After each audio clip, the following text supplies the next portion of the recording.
Selamat datang di dunia Mushoku Tensei Season 1, di mana seseorang yang dulunya pengangguran, diam di rumah terus, nggak mau keluar kamar, maunya nontonin Nero doang, sampai akhirnya dia diusir orang tua, terus ketabrak jasa truk isekai karena mau nolongin anak sekolahan. Dikiranya udah mati, padahal emang udah mati dan lahir kembali jadi anak dari pasangan ini. Ih, tolong aku dicium. Kalau sama mamahnya sih, ih, dedenya gede, jelas kesenengan dong. Pokoknya mas-mas pengangguran umur 30-an tadi reinkarnasi jadi dede imut dengan muka polosnya. Di dunia ini nama dia adalah Rudeus, sering dipanggil Rudy. Tapi kalau kalian mau manggil aku sayang juga boleh. Selain itu ada asisten rumah tangga yang namanya Lilia. Sama-sama tinggal di sini dan kadang mergokin muka polosnya Rudy. Padahal si Dede kalau di hadapan ibunya, aku anak polos kok. Sebenarnya dia ngira dunia ini tuh sama aja kayak dunianya yang dulu. Cuman aneh juga, ayahnya sering pedang-pedangan dan yang gak kalah anehnya, pas Rudy jatuh, ibu dia bukannya ngusap-ngusap pakai rambut tapi ngerapal mantra penyembuh. Jadi deh Rudy dapat kesimpulan di sini adalah isekai, dunianya pedang dan sihir. Langsung kesenengan lah pengen nyoba-nyoba juga. Untungnya nemu buku di loteng. Perlu ngabisin waktu sekitar 1 tahunan buat bisa calistung. Kadang diintipin para momi. Tetap fokusnya Rudy cuman satu, yaitu ngikutin ajaran dari buku. Dimana ujungnya berhasil ngeluarin sihir air. Sekali lagi dicoba. Kali ini ngebayangin doang tanpa ngerapal mantra. Hasilnya sihir berhasil keluar. Sayang sihir tadi kena celana. Rudy pingsan kehabisan mana. Ih, Rudy ngompol ya. Anjing loh. Di percobaan selanjutnya dia mulai jago. Mananya mulai banyak karena sering latihan sihir. Paling yang bikin dia penasaran, sihir tuh harusnya pakai mantra atau enggak sih? Atau mungkin aku berbakat. Makin lama sihirnya makin berkembang. Udah bisa terbang airnya.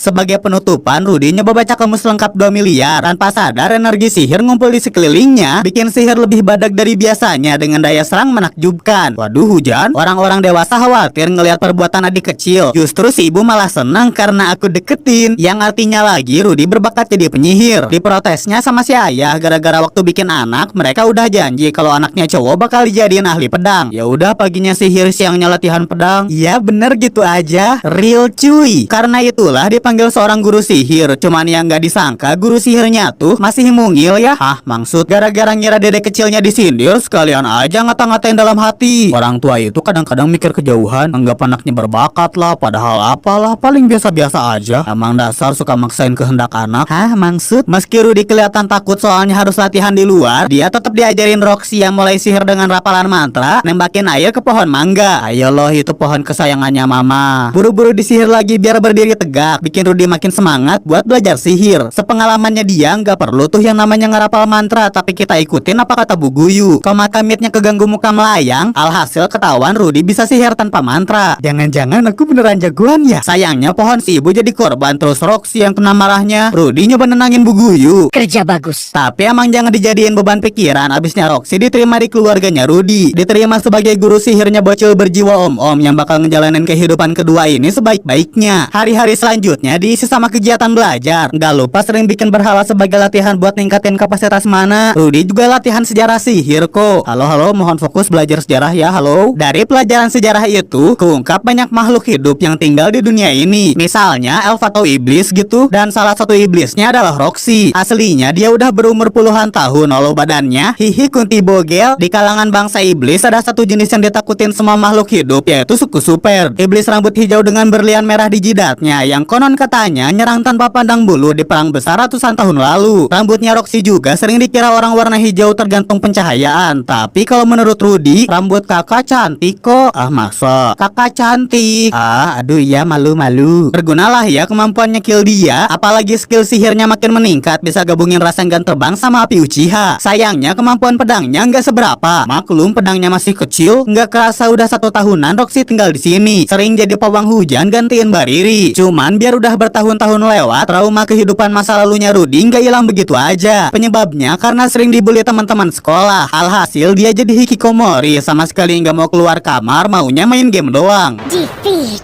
Perasaan takut keluar rumah masih kuat. Untungnya sekarang ada orang-orang yang mau nemenin dia, walau sang guru nyaranin muridnya buat belajar sihir lebih lanjut jauh di ufuk utara. Di puncak dingin kah, Puh? Iya, Puh. Rudy sama sekali nggak minat, tapi sayang banget kalau bakatnya nggak dikembangin. Malahan bisa lebih hebat dari Roxy soalnya si guru masih nggak bisa sihir tanpa ngerapal mantra. Setahun kemudian lagi waktunya ngerayain ulang tahun Rudy. Budayanya dirayain tiap 5 tahun sekali. Senang-senang aja lah semuanya. Si ayah ngehadiahin pedang, ibunya ngehadiahin buku telepon, Roxy ngehadiahin tongkat penyihir yang bisa amplify sihir penggunanya. Selain itu juga ini waktunya ngumumin tes kelulusan bagi si penyihir cilik. Galau lagi gara-gara inget trauma. Takut lagi buat keluar rumah, bener-bener ngehindar pas mau diajak keluar. Tetap dipaksa Roxy naik ke atas kuda. Bayangan traumanya masih ada, padahal mereka berhasil keluar rumah dengan aman-aman aja. Semua ketakutan itu ada di dalam pikirannya Rudy doang. Bayangan orang-orang yang disangka ngeliatin dia di so artis, cuman halunya Rudy doang. Aslinya padanya pasti pawang hujan. Minta hujan lagi ya mbak, minta sama Tuhan. Mereka terus lanjut sampai ke Bromo, soalnya Roxy mau nunjukin sihir hebat. Castingnya mungkin sahabat, hasilnya bikin hujan lebat sampai-sampai kuda mereka kena petir dan nyaris karat. Buru-buru disembuhin takut kudanya ngadu. Terus buat tes kelulusan, Rudy harus bisa casting sihir barusan. Dia mulai seriling ke kanan, seriling ke kiri, puter, puter, puter, puter. Weya, weo, weya, weo. Berhasil ngeluarin sihir hujan yang lebih dahsyat dari gurunya. Inilah bukti keseriusan dia ngejalanin kehidupan di isekai dan akhirnya lulus dari pelatihannya Roxy. Malam hari si guru langsung pamitan. Kesel kali kalah sama bocil, tapi emang udah nggak ada yang bisa diajarin dia lagi. Sebagai kenang-kenangan, dia cuma ngasih kalung, tapi ada hal lain yang udah dikasih Roxy. Hal yang lebih berharga yaitu ngajarin dirinya buat keluar rumah, ngatasin semua trauma-trauma masa lalunya Rudy. Itulah pelajaran besar yang dia dapat dari si guru kecil. Ada juga sih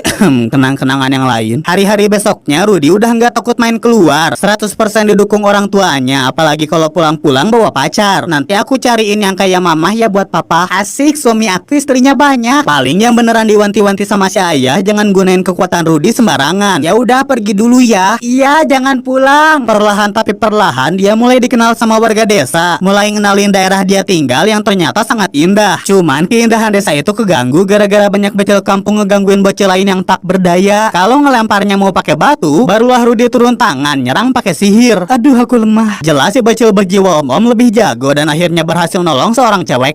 Langsung dimandiin di tengah jalan. Rambutnya mirip Super yang pernah diceritain Roxy. Tapi nggak apa-apa kok, soalnya nggak ada permata di jidatnya. Ternyata cewek yang namanya Sylvie anakan elf sama manusia dan sering diganggu gara-gara beda dari yang lain. Baru Rudy doang yang baik dan mau temenan. Pokoknya seharian ini mereka main-main bareng sampai nggak kerasa udah maghrib. Buru-buru pulang ya takut diculik wewe gombel, padahal yang nunggu Rudy di rumah adalah wajah garang ayahnya. Dikiranya anaknya ngeganggu bocil komplek pakai sihir, dan tanpa ngedengerin omongan buah hatinya, dia malah marah-marah ngerasa jadi paling bener. Bisa aja Rudy minta maaf meski bukan salahnya, cuman yang si bocil lakuin adalah ngasih lautan fakta orang dewasa semena-mena yang bikin dia langsung ditam.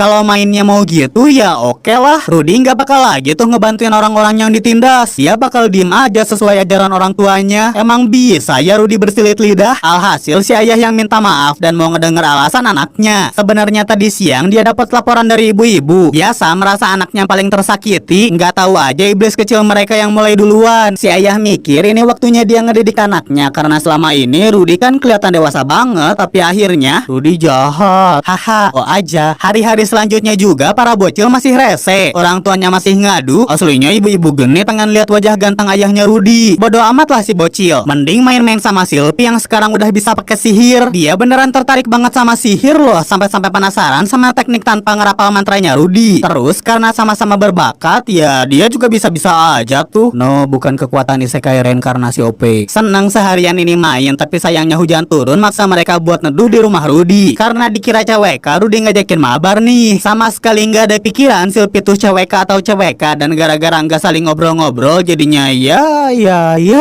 Rudy nggak nemuin belalai gajah. Ayolah pada ngapain? Si bocil berbakat baru sadar Sylvie adalah cewek dan nama aslinya adalah Sylviet. Maksudnya baik kok ngajakin mandi bareng biar nggak kena masuk angin, tapi ya gitulah. Maaf ayah. Akhirnya aku menang. Terus sambil latihan pedang dinasehatin buat minta maaf bener-bener ke Sylvie sambil liatin sisi lemahnya seorang pria. Biasanya cewek-cewek langsung pada meleleh tuh. Kebetulan anak yang diomongin udah datang. Waktunya orang tua ngasih dorongan buat anaknya supaya Rudy bisa berkembang dan jadi orang yang bertanggung jawab. Permintaan maafnya diterima. Sylvie nggak marah, minta mereka buat bersikap normal aja kayak sedia kala. Selesai deh masalah Rudy si bocil berjiwa om menghadapi masalah tentang pertemanan. Sedihnya beberapa minggu ke depan muncul masalah yang lebih besar, masalah yang dihadapin keluarganya dia, dimana si mama hamil anak baru, terus Lilia juga ikutan hamil dari pabrik yang sama. Seketika si suami minta maaf, walau kekecewaan kelihatan jelas jelas di wajah si istri. Semua keputusan ada di tangan ibunya Rudy. Rencananya Simba mau bantuin lahiran majikannya. Udah gitu dia yang lahiran, terus langsung pergi dari rumah ini. Yakin habis ngelahirin langsung pergi? Iya nyonya, perjalanannya berat loh. Iya nyonya, bayi kamu kuat emang perjalanan jauh. Kepaksa nyonya, nyonya aslinya gak tega ya.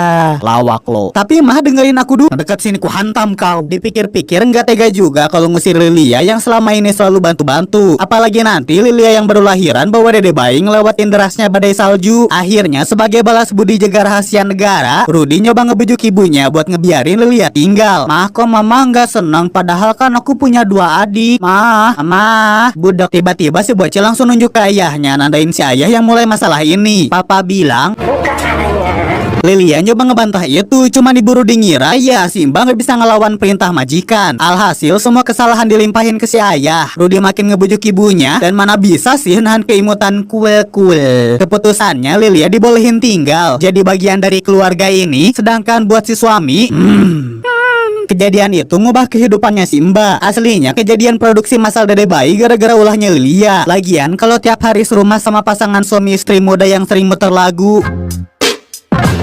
Assalamualaikum. lama-lama pusing sendiri kan. Makanya dari kamarnya Lilia ngasih tontonan bioskop Trans TV buat ayah Rudy biar pabrik bisa jalan. Karena nyawanya udah ditolongin, Simba mutusin bakal terus mengabdi dan ngedidik anaknya buat ngebantu Rudy. Gak kerasa adik-adik cilik udah lahir. Yang pabrik lagal namanya Nor, yang pabrik cabang namanya Aisyah. Repot ya ibu-ibu ngurusin mereka. Cuman Rudy juga nggak kalah repotnya karena tiap hari harus latihan pedang. Abisnya nggak ada kerjaan lain. Sekolah juga nggak perlu. Toh udah bisa baca tulis sama ngincer cewek kak. Tapi kepikiran nih dia, apa nyoba sekolah aja kali ya? Mungkin aja Rudy yang udah berbakat bisa jadi Rudy berbakat faktorial. Tiba-tiba Silpi meluk sambil nangis-nangis, nggak mau ditinggalin temannya pergi jauh-jauh. Lah iya sih, ngapain coba jadi kuat? Isekai ini aman sentosa kan? Mending tumbuh bareng Silpi.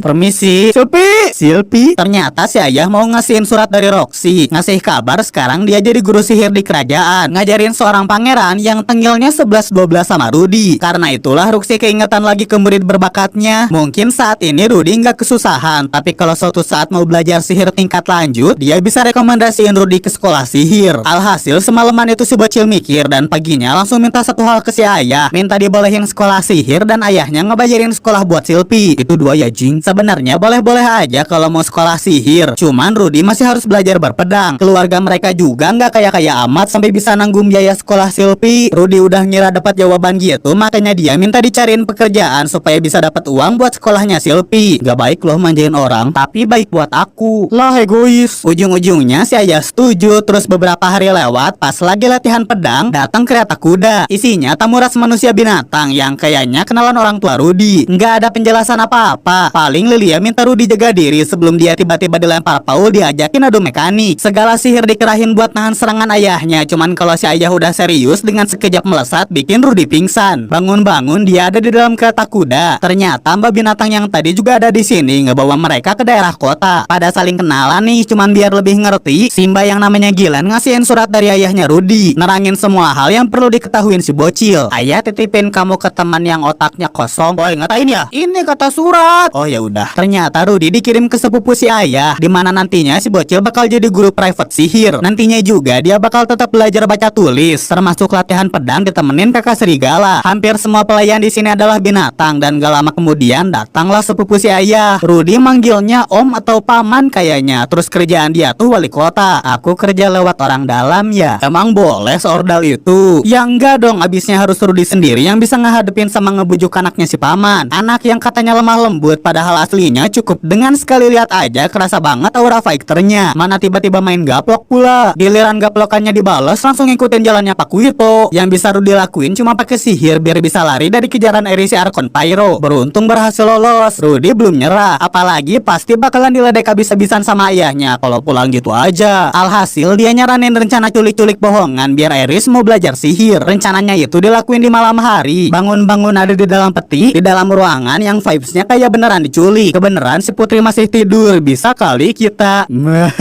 Eris sudah bangun, langsung sombong dengan sihir ketantangan seketika lepas, tapi dia nggak peduli, malah teriak-teriak depan pintu. Tuh jadi ketendang om botak bewok kan. BTW ini acting penculiknya bener-bener menjiwai sampai nendang-nendang gitu. Tapi apa beneran acting ya? Rudy juga nggak lepas dari acting om botak sebelum akhirnya om botak keluar. Buru-buru Iris disembuhin, nggak sampai pulih sih biar si Putri mau belajar sihir sendiri. Cuman buru-buru mikirin mau belajar sihir, Rudy dapat kenyataan om botak tadi tuh penculik beneran. Nggak bagus ya ngelawan mereka pakai kekerasan kayak yang selama ini dilakuin Iris. Makanya si bocil milih ngehalangin pintu terus mau kabur lewat jendela sambil tetap nyindir-nyindir biar si Putri mau belajar sihir. Nggak mau. Dadah, bantuin cing. Bercanda. Alhasil para penculik cuma nemuin ruangan kosong. Iris disembuhin lagi biar nggak beban, tapi sifatnya bebal masih susah diatur. Jadinya ya udah Rudy pergi sendiri. Ih, parah ninggalin. Bodoh. Mereka terus sembunyi-sembunyi atau nebeng kereta kuda. Kayaknya udah aman soalnya berhasil kembali ke kota. Apalagi udah ketemu sama pelayannya Iris. Sial, pikiran naif itu malah jadi malapetaka. Lagi-lagi Iris digondol. Pergerakan para penculik sempat dihalangin, tapi Rudy bakalan kewalahan ngehadepin mereka. Pelaku utamanya tuh si pelayan yang kesel gara-gara tiap hari nemenin Iris di land preman. Dia juga ngehasut si bocil, bilang uang tebusan bakal dibagi dua. Cuman mana mungkin jiwa baik hati kayak Rudy dapat berapa? Baru mau dipuji loh. Bohongan doang kok biar pada lengah, biar Rudy bisa nembakin bola api ke atas. Seketika Iris terpaku ngeliat kebaikan hati sepupunya, walau tetap nggak ngubah keadaan, mereka lagi di posisi sulit. Emang Rudy berhasil nyelamatin Iris pakai sihir dan berbagai tipu muslihat, tapi dia nggak nyangka musuh bakal ngelempar pedang. Yang bisa nyelamatin mereka cuma Gillen yang ngeliat bola Rudy. Pedang musuh langsung rontok, begitu pula sama musuh-musuhnya. Anjis, keren. Sayangnya ini malah jadi trauma sendiri bagi Rudy. Dirinya yang dulu hidup di dalam kamar doang, pernahnya bantai-bantai di dalam game. Headshot, double kill. Nggak pernah ngeliat secara langsung. Pokoknya masalah berhasil diatasin. Si pelayan biang kerok juga ditangkap. Palingan Rudy ngerasa bersalah gara-gara rencananya hampir aja nyawa mereka melayang. Ngerasa nggak pantas buat jadi seorang guru, tapi Iris nggak mikir gitu. Pengalaman malam pertama bareng Rudy tadi justru ngebuat dirinya termotivasi, ngizinin si bocil buat tinggal sekaligus ngajarin Iris sihir. Besok-besoknya pada mulai persiapan buat ngajar sekaligus ngomongin penculikan kemarin. Ceritanya Gillen yang nyelamatin Iris Rudy, sedangkan keberadaan si bocil nggak boleh diketahuin orang banyak. Takutnya bakal ada perselisihan. Maklum sebenarnya keluarga besar Rudy kan golongan pejabat bangsawan, sedangkan ayahnya Rudy malah hidup tentram di desa, bukannya ngurusin kerajaan. Tuh lihat ibunya Iris aja kelihatan judes sama dia. Beda lagi kalau ngomongin kakeknya Iris, sifatnya benar-benar keras, termasuk waktu manggil cucunya ke sini. Tadinya Iris minta si kakek nyuruh Rudy buat ngajarin sihir, tapi sekarang nyuruh Iris sendiri yang ngomong langsung. Tutor deh. Kamu ini mana tata keramanya? Ya udah, ajarin Iris sihir miau. Kepaksa sih ngegaya gitu gara-gara keluarganya penggemar ras manusia binatang. Akhirnya pelajaran bisa dimulai dan gak cuma Iris doang yang belajarnya. Sedikit-sedikit Gillen ngikutin pelajaran mereka. Sebutkan 3 negara dari huruf T: Indonesia, Malaysia, Bekasi. Weh. Sedihnya Iris gak tertarik belajar yang lain. Maunya cuma pakai sihir terus kabur. Rudy nyari ke sudut-sudut rumah, nemunya Iris lagi di dalam kandang. Pas tidur lah mukanya kelihatan kayak orang bener. Beda dibanding yang satu lagi. Aku juga nggak gini-gini amat deh. Gara-gara itu Iris jadinya kebangun langsung ngekombo sepupunya. Alhasil Rudy pakai jurus nangis biar Gillen mau bantuin dia. Berhenti bentar. Rencananya udah sering kan Iris males-malesan belajar. Di saat itulah Gillen nyeritain pengalaman petualangannya. Dulunya dia punya party petualang, tapi karena Raja Iblis sudah kalah, mereka semua bubar dan salah satu anggotanya yang elf mutusin bertualang lagi selama 50 tahun.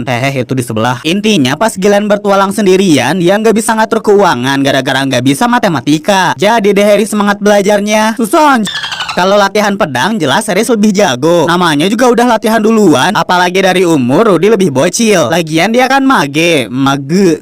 Nggak terlalu sering pakai pedang lah walau punya. Tetap ya latihannya dilanjut dan hari-hari yang berat ini dia laluin dengan sabar supaya bisa sekolah bareng Silpi. Kebetulan hari ini hari libur. Tumben-tumbenan Iris ngajakin pergi. Mana pakai baju bagus pula. Nah ini kayak orang bener jitak. Sesekali bolehlah mereka libur biar nggak stres. Kesempatan ini dijadiin Rudy buat ngecek harga pasar. Di salah satu toko ada nih yang nawarin obat kuat, bisa nambahin STR plus 25 sama Fit plus 44. Boleh dong dicatat dulu soalnya barangnya bagus, tapi pura-pura nggak tahu begitu ditanya sama yang lain. Lanjut keliling ke toko buku. Ternyata harganya mahal-mahal, padahal kalau kata Iris tinggal minta ke dia aja. Nanti juga dibeliin kakeknya kok. Sorry nggak butuh, sok kayak anjing. Rudy sekalian pengen ngajarin tentang kehidupan. Nggak selamanya Iris bisa dimanja-manja. Orang-orang harus kerja supaya dapat uang. Paling kalau udah ngerti, boleh deh Iris minta uang bulanan ke orang tuanya. Nggak kerasa udah sore waktunya pulang. Gak disangka benda misterius terbang di atas kota. Cuma Rudy doang yang kaget. Abisnya ya emang udah biasa ngelewat. Katanya itu tuh benteng Perugius. Adalah cerita-cerita legenda gitu. Dulu juga sering dibacain sama para orang tua. Dan ternyata dongeng itu tuh kenyataan. Gampangnya dulu ada perang besar dan benteng Perugius tadi pernah ikut perang itu. Mungkin Rudy harus belajar lebih banyak. Jangan mau kalah dari murid-muridnya yang lebih semangat. Beres dapat libur. Diam-diam Eris ngebeliin potion kemarin. Abisnya Rudy kelihatan pengen banget kan. Diterima kok hadiahnya, walau nggak pengen ngasih tahu khasiatnya apa. Kepaksa Eris nyuruh Mbak bersusu badak buat nahan Rudy sampai nggak sengaja potionnya kepental. Barulah mereka tahu khasiat obat kuatnya. Dan kalau mau jadi kuat langsung aja Eris ajakin sparring. Waktu lewat beberapa bulan udah masuk ke musim salju. Makin pinter ya, makin tangkas kemampuan pedangnya Eris. Aku gimana? Lo tuh nggak diajak. Selain mereka, Gilen yang dikira bisa ngandelin otot doang sekarang udah bisa pakai sihir. Pantes dong kalau Eris banggain perkembangan semua orang ke ibunya. Walau si ibu tetap judes tiap ngeliat Rudy. Nanti cepet tua loh. Di sela-sela istirahatnya si bocil tetap bikin berhala dan gak jarang juga dimintain tolong sama para pelayan. Misalnya minta Eris buat libur supaya mbak pelayan bisa ngajarin si putri dansa. Maklum sebentar lagi ulang tahun Eris. Oh ya seneng dia soalnya dapat hari libur nggak usah repot-repot jadi guru. Mending waktu kosongnya dia pakai belajar buku bangsa lain biar bisa hihihi. Sebenarnya pengen belajar banyak tentang bangsa lain dan hal pertama di tahap belajar ini tuh belajar bahasa mereka. Boleh kali flexing nulis surat lagi belajar banyak bahasa ke gurunya. Dan ternyata nggak segampang itu ngertiin bahasa bangsa lain. Apalagi kedengeran suara berisik dari luar dari Eris yang kabur belajar dansa. Alhasil mbak pelayan minta tolong Rudy buat ngebujuk si putri. Oi Eris, tendang. Dari awal dia nggak niat hadir ke pesta ulang tahunnya. Ngapain coba ngerayain berkurangnya jatah umur? Pemikiran itu 11, 12, 13 sama pemikiran Rudy sebelum Kisekai. Sekarang dia nggak mau lagi jadi pecundang. Bakal hidup semaksimal mungkin. Makanya kalau Eris mau ditemenin latihan dansa, Jita lagi keren padahal bejir. Eris ngerti kok. Dia mau balik latihan asalkan ditemenin keponakannya. Tapi bukannya dansa. Mereka malah cosplay jadi Balmond. Namanya juga belajar ya. Dan nikmatin aja prosesnya. Pasti bakal ada hasilnya. Kayak hasil latihan bikin berhala Rudy yang bisa dijual di pasar. Semesta juga tahu kalian berusaha. Anjay motivasi. Soalnya si bocil tiba-tiba dapat paket dari Roxy. Isinya buku bahasa iblis bikinan sang guru. Sekaligus tuker-tukeran kabar lah. Termasuk ngabarin kok bisa muridnya yang sekarang dapat patung yang mirip dia.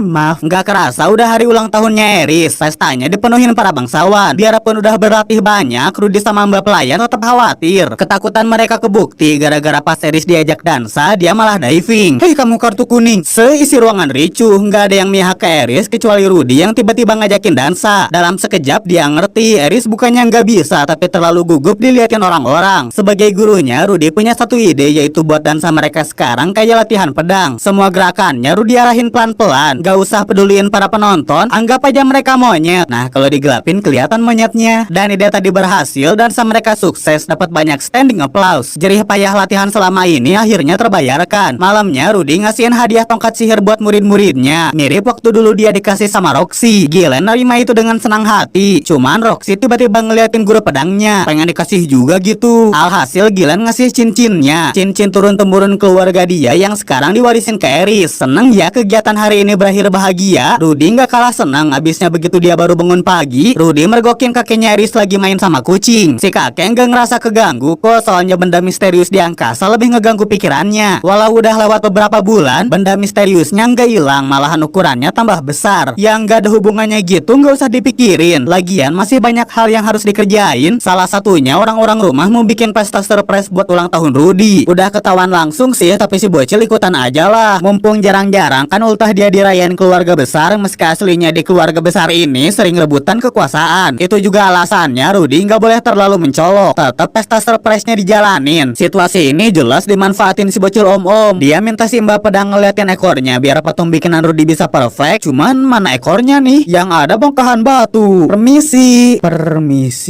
Banyak orang nunggu di aula buat ngerayain ulang tahun Rudy. Si bocil langsung acting terharu. Ngerasa spesial orang-orang peduli sama dia. Ada yang ikutan terharu, yang judes, yang malah bingung sendiri. Dan biar suasananya nggak canggung, tebak aku punya hadiah apa? Mama papa dateng.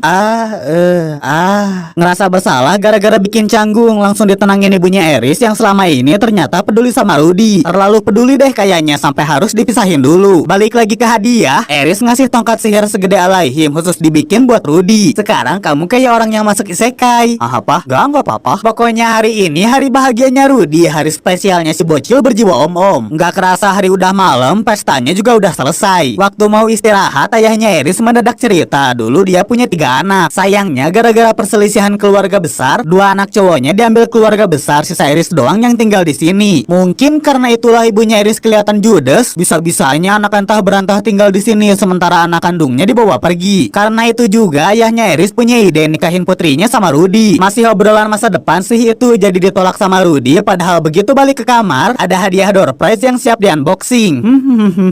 Ikut duduk ya. Pada malu-malu tapi karena ngerasa dapat lampu hijau, Rudy masuk ke mode fighter, padahal ujung-ujungnya dia kena fatality. Namanya orang malu ya. Iris balik lagi buat minta maaf, dan kalau mau unboxing paket dia minta tunggu 5 tahun lagi. Asia bisa dong sabar 5 tahun doang, lagian dia nggak ada kecengan siapa-siapa kan. Iya Silpi, gak apa-apa kok, aku gak apa-apa. BTW alasan orang tua Rudy nggak bisa hadir ke ultah anaknya tuh gara-gara banyak monster berkeliaran. Emang lagi meresahkan sih di desa, cuman nggak sampai harus lockdown libur seminggu padahal 2 tahun. Masih boleh main-main ke rumah tetangga walau banyak fenomena-fenomena aneh yang belum pernah terjadi. Banyak orang-orang yang waspada sama fenomena itu, termasuk pemilik benteng Perugius yang nyuruh bawahannya buat ngecek lokasi sekitar. Sialnya geng Rudy lagi ada di daerah fenomena itu. Asalnya mau ngetes tongkat gede Rudy yang bisa muncratin air kenceng-kenceng, sekalian mau liatin sihir pawang hujan. Nggak disangka benda misterius di angkasa kemarin-kemarin mulai berubah jadi penyebab fenomena aneh. Bawahan benteng Perugius tiba-tiba nyerang mereka, ngira Rudy Brotherhood adalah pelakunya. Untung kesalahpahaman cuman sebentar, tapi fenomena aneh nggak berhenti. Justru makin gawat gara-gara mereka semua kena sihir misterius. Sadar-sadar Rudy balik ke wujud yang dia benci. Ada di ruangan serba putih, tempatnya gurita cumi-cumi, ngerasain sendirian. Seketika muncul manusia Silver so kenal, so dekat, ngaku-ngaku sebagai dewa manusia, ngaku-ngaku berpihak ke Rudeus. Bukan dia kok yang manggil Rudy Ki Isekai, justru mau ngasih info si om-om belum. Terus mau ngasih saran biar bisa bertahan hidup. Jadi benar nih mihak saya. Ih pintar. Nantinya Rudy yang habis kena fenomena aneh, tepatnya bencana teleportasi, bakal kebangun di benua iblis. Disaranin percaya sekalian tolongin mas-mas yang ngejagain Rudy. Nggak lama kemudian dia bangun di bawah langit Taifat. Wujudnya udah balik ke semula. Iris juga ada di situ, dan sesuai omongan sang dewa manusia, dia ketemu iblis super. Sempat takut kalau ingat cerita kelam tentang super, tapi sebocil nyoba ngobrol sama orang yang nyelamatin nyawa dia. Akhirnya mas-mas yang namanya Ruijer juga mau terbuka. Cerita nemuin Rudy Iris tiba-tiba jatuh dari langit. Cuma nemuin para bocil tanpa gilen, dan sebagai seorang pejuang super, dia nolongin bocil-bocil manusia yang rapuh. Malahan sampai niat nganterin Iris Rudy balik ke benua manusia, walau dia sadar sih kebanyakan orang kalau ketemu dirinya bakal histeris kayak Iris. Beneran ngerasa takut gara-gara sering diceritain super makhluk brutal, cuman begitu dibilang santai dulu gak sih, mereka mendadak podcast. Langsung pada akrab. Lagian Iris sama mudah bergaul kan orangnya. Jadilah 3 orang ini bakal bertualang bareng demi pulang ke benua manusia. Perjalanannya cukup jauh, bahkan gak jarang pada kecapean. Hebatnya semangat mereka lebih kuat, dan akhirnya 3 musafir ini berhasil nyampe di sebuah desa. Awalnya nggak dibolehin masuk, mana ketakutan loh penjaga desanya gara-gara diplototin Ruijer. Jadinya ya udah deh kepala desa dipanggilin, sedangkan si super disuruh nunggu. Katanya itu mau manggil kepala mereka bisa telepati. Percakapan apakah ini nyata? Selang beberapa saat mereka disambut sama kepala desa. Terkejut nih si kades ngeliat Rudy yang sopan sama bisa bahasa iblis. Lebih terkejut lagi penjaga yang tadi karena ngeliat kalungnya Rudy. Kalung pemberian dari Roxy, soalnya dia tuh ayah kandungnya. Ternyata di sini adalah kampung halaman gurunya, dan Roxy sendiri udah pergi selama 20 tahun. Aslinya guru Rudy itu udah berumur 44 tahun tapi masih kelihatan muda. Emang rata-rata umur suku ini 200 tahun sih. Pokoknya ayah Roxy seneng anaknya baik-baik aja. Ayah mertua, yo nikah juga belum. Obrolannya dilanjut di dalam. Sebagian besar ngobrolin rencana petualang-petualang muda ke depannya. Boleh kok Ruijer mau nganterin Rudy Iris, tapi jangankan lintas benua. Dia aja dilarang masuk ke kota, padahal Ruijer punya tujuan ngembaliin nama baik suku super. Disinilah kebenaran keungkap sampai si mas-mas kalem berubah bang. Sabar bang. Waktu perang besar beberapa ratus tahun lalu, dewa iblis bernama Laplas mimpin suku super, dan mereka dikasih tombak. Senjata itu dikasih gratis, dan kayaknya tombaknya bikin super makin kuat. Sayangnya yang gratis itu bohongan. Kalaupun beneran gratis, ya mereka sendirilah yang harus bayar. Maksudnya tombak dari Lapas perlahan ngubah super jadi Tokbrut, tombak brutal. Nyerang siapa aja, nggak peduli keluarga, teman, pacar, mantan. Sedangkan Ruijer bisa lepas dari kutukan tombak berkat anaknya yang ngorbanin diri. Karena itulah dia dendam sama Laplas dan mau ngembaliin nama baik suku super. Oh, udah ceritanya. Maaf ketiduran ngantuk. Dari cerita itu aja Rudy ngerasain sedihnya hidup Ruijer, ngerasain tulusnya si mas-mas berambut hijau yang mau nebus dosa sukunya. Alhasil Rudy janji mau bantuin penyelamat jiwanya, bakal bantuin sesuai kemampuan dia. Apa-apa, tiba-tiba semangat. Aduh, maaf ngantuk habis begadang edit. Besoknya mereka diantar pergi sama orang tua Roxy. Wah, masih muda. Aku udah 102 tahun. Dikasih beberapa perbekalan buat perjalanan jauh. Nggak lupa Eris ngucapin terima kasih ke iblis-iblis baik, dan mereka percaya perjalanan ini nantinya bakal jadi pengalaman yang berharga. Khususnya buat Eris sih yang bisa praktekin hasil latihan berpedangnya. Pokoknya si putri yang selalu tinggal di kota senang ngerasain banyak hal baru, sedangkan Rudy pengen cepet-cepet nyampe tempat tujuan. Keinginannya terkabul soalnya nggak jauh dari sana mereka nyampe di salah satu kota yang keamanannya lagi ketat. Gara-gara ada rumor dead end berkeliaran, dan yang dimaksud dead end adalah Ruijer si super. Masuk. Sabar goblok. Otak cerdiknya Rudy jalan pas ngeliat sejenis lumut cairan gitu. Mungkin dengan pewarna misterius tadi mereka nggak dicurigain berhasil masuk ke dalam Basingse. Pertama-tama harus belanja baju dulu biar mirip warga lokal, terus masuk ke guild petualang dengan keren. Dah malu, Rudy nyombongin party mereka pakai nama Dead End yang punya anggota bernama Ruijer si super berambut biru. Jelas semuanya pada ngakak kenceng soalnya super harusnya berambut hijau. Ini petualang gak jelas malah ngaku-ngaku jadi Dead End. Rudy justru ngasih jempol karena rencana mereka buat nyamar berhasil, walau muncul masalah lain dimana si kuda sombong ngegangguin mereka. Nyuruh-nyuruh ambil misi gampang lah, kayak misi nyari kucing hilang. Pasti bisa dicari dong sama mata ketiga si super jadi-jadian.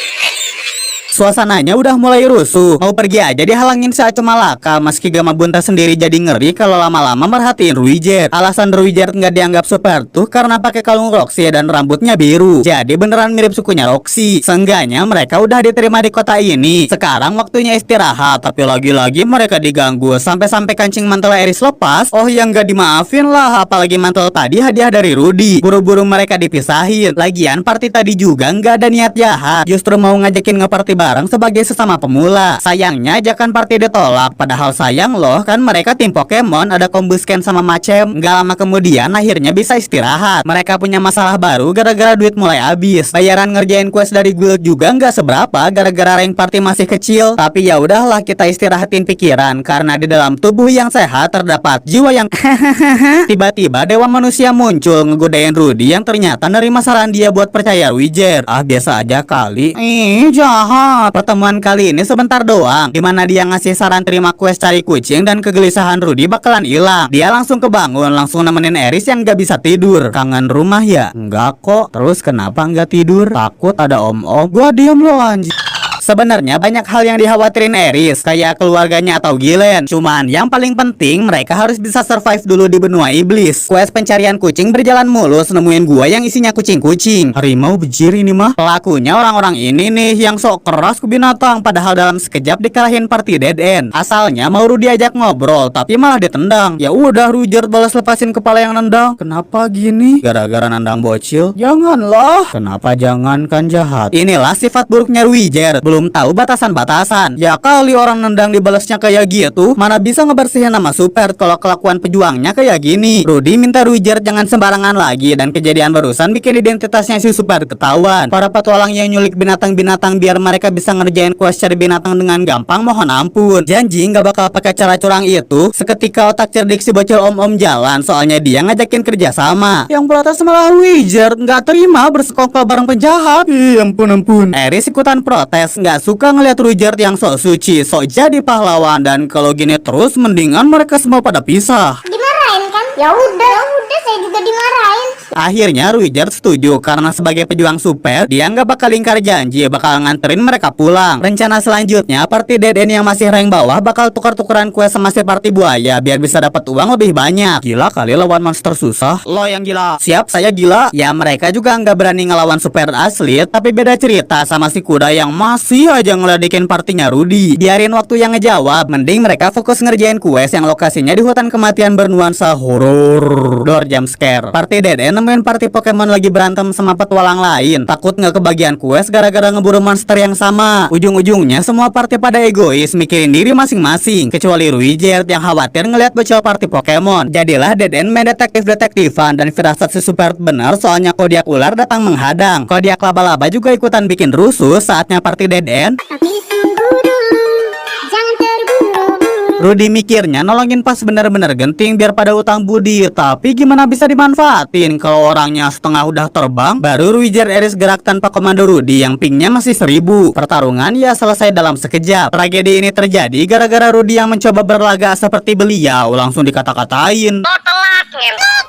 Seandainya dia nggak kebanyakan mikir, pasti nggak akan ada korban. Ares nggak sanggup ngelerai mereka. Yang misahinnya justru si ketua party Pokemon. Dia sadar risiko jadi seorang petualang. Dia sadar kematian bisa datang kapan aja. Makanya bukan salah siapa-siapa korokannya gugur. Kecuali Giga Akutami ya yang hobi matiin karakter. BTW yang itu masih jadi Kiko ya. Wizard minta maaf nganggap party Pokemon sebagai bocil, padahal mereka petualang sejati. Akhirnya mereka balik duluan, sedangkan Dead End terus lanjut nelusurin hutan kematian yang makin banyak nelan korban. Ternyata party sombong sebelumnya ketemu ular Kongo, dan kali ini Rudy mutusin buat nolong secepatnya. Dimulai dari sihir api, diiris dikit-dikit. Ularnya nggak dikasih kesempatan nyerang, diiris lagi sampai kebelah dua sedikit, ditutup sama serangan api. Hehe, jadi mirip Aceng. Pertarungan yang cukup berat buat Dead End, apalagi Rudy nggak bisa senang kayak Ares. Begitu tahu dia gagal lagi nyelamatin orang. Sialnya masalah belum beres. Di jalan balik Rudy dipanggil. Hei, Jawir! Si kuda berhasil nemuin perjanjian licik Rudy dengan ngancem si buaya. Wah, kecurangan besar ini sih nggak bisa dibiarin, kata si kuda. Minta uang tutup mulutnya dong bosku. Bisa dong bagi 90%, kata si anjing. Rudy bingung harus ngapain. Semua rencana dia gagal total. Gagal ngelancarin petualangan Dead End, gagal kasih contoh ke Wizard supaya jangan pakai kekerasan. Soalnya dia mau ngapa-ngapain si kuda. Wizard ngerti apa yang bakal dilakuin si bocil, makanya dia bongkar penyamarannya dan nunjukin wajah tampan seorang super.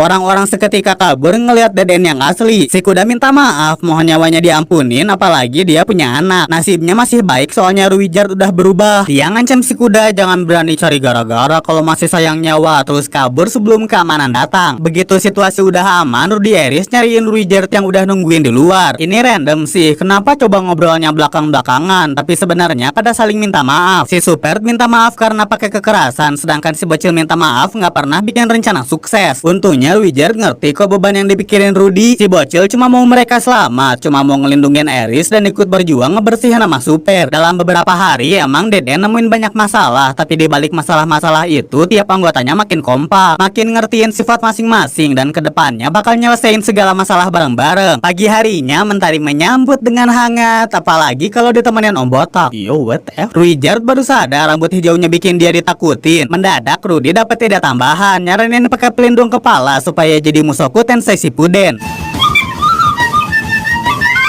Lucu deh jadi tim 7, dan akhirnya Dead End siap ngelanjutin perjalanan. Nggak lama-lama amat kok, paling tiba-tiba skip 1 tahun. Sebenarnya selama perjalanan itu kehebohan juga terjadi di banyak tempat gara-gara bencana teleportasi. Sampai-sampai Roxy datang ke kota tempat asalnya Rudy tinggal demi tahu kabar muridnya. Keadaan di sana mengenaskan, banyak daftar orang-orang hilang. Tapi Roxy masih bersyukur si murid belum dinyatakan meninggoy. Tiba-tiba ada 2 petualang ikutan nimbrung, kayaknya kenalan ayahnya Rudy. Alhasil mereka ngobrol-ngobrol, mutusin mau cari orang-orang yang kena bencana teleportasi. Apalagi ayah Rudy yang sekarang jadi orang penting ngurusin bencana ini bikin pengumuman minta tolong ke teman partinya dulu, minta bantu cariin keluarganya dia. Perjalanan mereka makan waktu 1 tahun. Pas banget bareng Dead End yang baru nyampe di kota yang sama. Cuman kelihatannya Roxy Rudy nggak dibolehin ketemuan sekarang. Pertama-tama party Roxy datang ke bar buat nyari informasi. Tiap anggota punya caranya masing-masing sih, tapi si penyihir bogel kadang iri gitu ngelihat elf Elinalis yang gampang berbaur. Apalagi dari tampilan temannya itu emang lebih menarik. Cuman ya udahlah, mending dia mulai keliling-keliling dan dapat info Dead End ada di kota ini. Sebagai bangsa iblis yang sering diceritain teror suku Super, Roxy nyuruh teman-temannya hati-hati. Padahal yang bakal ngelihat Dead End tuh si penyihir bogel. Diam-diam ngintipin Ares Wizard latihan. Begitu ketahuan lagi ngintip, langsung kabur jauh-jauh dan gak sadar Rudy ada di deket dia. Dia terlalu fokus nyari anggota partinya yang lagi asik di mas anjay mabar. Malah lebih syok semua dibubarin dengan sopan.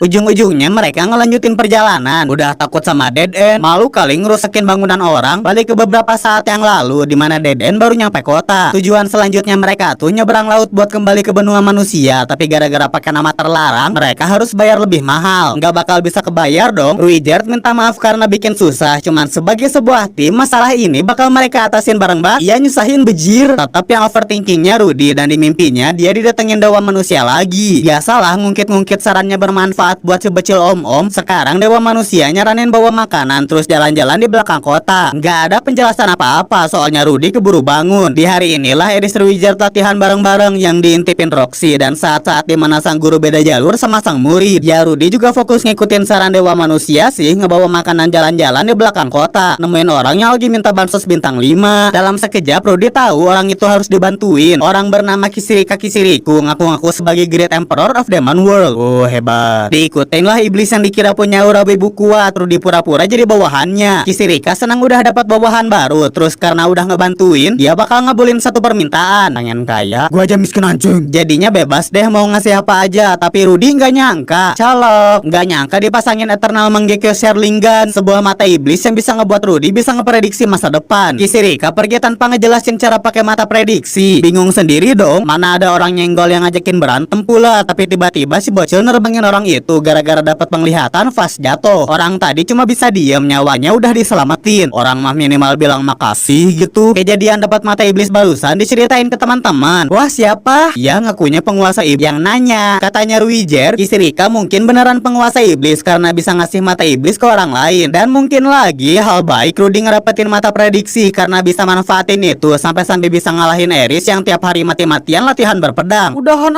ngecit asu. Makin senang dong kalau dipuji-puji Ruijer, tapi jangan harap bisa ngalahin pejuang super. Ngerasa bersalah sih dia gara-gara ngalahin Eris. Jadi kasihan gitu usaha mengkhianati hasil. Akhirnya Rudy inget sama tujuan awalnya, tujuan ngebawa pulang Eris ke rumah. Dan supaya tujuan itu terwujud, dia mau jual tongkatnya supaya dapat uang buat nyemberangin laut. Sial malah ketahuan Ruijer. Sebaiknya jangan gegabah, apalagi tongkat Rudy hadiah dari Eris, tongkat yang berharga sama berharganya kayak kalung dari Roxy. Jangan sampai hubungan Rudy Eris hancur gara-gara tongkatnya dijual. Berhubung masalahnya karena Ruijer seorang super, khusus kali ini si ninja botak bakal tutup mata ke segala kejahatan yang mau Rudy lakuin. Mau nyelundupin Ruijer gitu biar nggak usah bayar. Obrolan mereka ternyata ketahuan sama orang yang diselamatin Rudy tadi siang. Namanya tuh Galus dan kebenaran dia seorang penyelundup. Di malam itu juga Ruijer langsung dicek out ke kapal penyelundup, sementara dua lainnya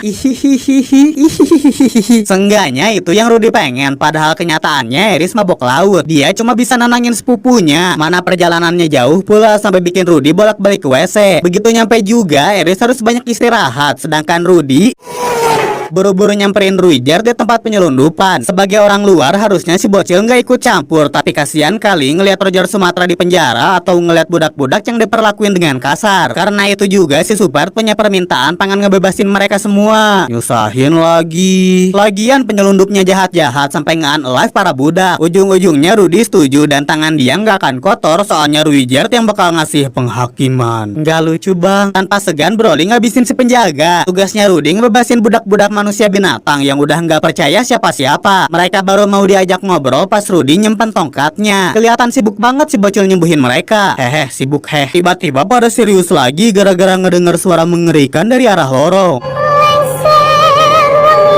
Jalur keluar udah diamanin, yang berarti para budak bisa bebas. Paling Ruijer masih nyesel nggak bisa nyegah korban jiwa. Nggak lama kemudian pada keluar, cuman ini mendadak ngagetin. Katanya si anjing putih tadi ketinggalan. Semuanya minta si anjing buat diselamatin. Alhasil Rudy yang let's go dan nggak susah-susah amat kok ngebebasin si anjing dari segel. Lucu lagi langsung jilat.